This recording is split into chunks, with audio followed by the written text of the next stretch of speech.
The truth is, I never wanted to be a chef. And that's me being brutally honest. But I was born into a working class family. My father was a chef. My grandfather was a chef. My uncle was a chef. My brothers started out as chefs. And in those days, in the 70s, when you were born into humble beginnings, you tended to follow your father's footsteps. My dream became a very simple dream. 3 stars in Michelin and 5 red knives and forks. I wanted to replicate the greatest restaurants in France. Very few restaurants had that. Many years later, I won 3 stars in Michelin, but I had 4 black knives and forks. And for the next 3 years, I worked hard in the front of house.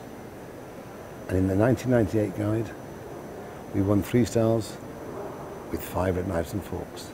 I'd realized my dream. The dream I'd had since I was 17 years old. Winning 3 stars was a very exciting journey.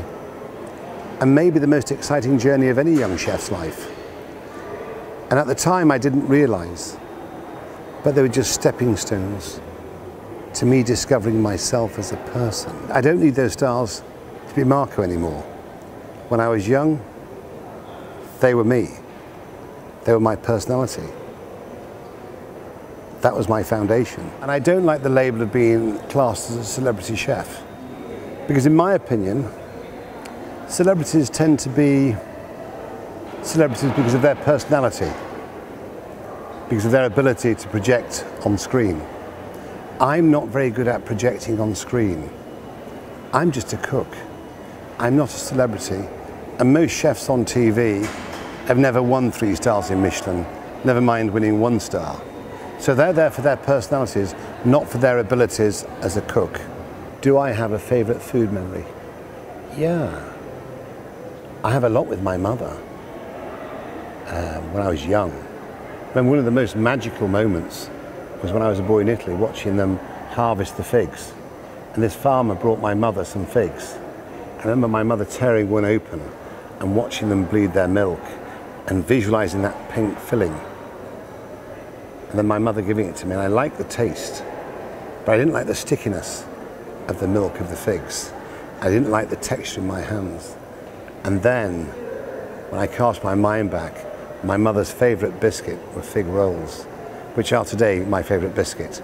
My favorite is, we have a little concept called Badolino. Badolino is the name of the village from where my mother was from. And I dined there yesterday in one in Swindon, and it was deliciously simple and very busy. And I just thought it was amazing to seeing families sort of sitting down eating, whether it's a pizza or just a delicious lasagna or a cannelloni. And I just thought to myself, you know something?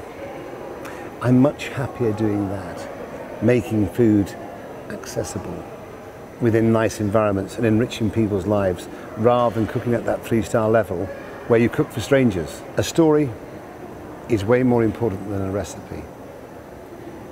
A recipe can confuse you, but a story can inspire you.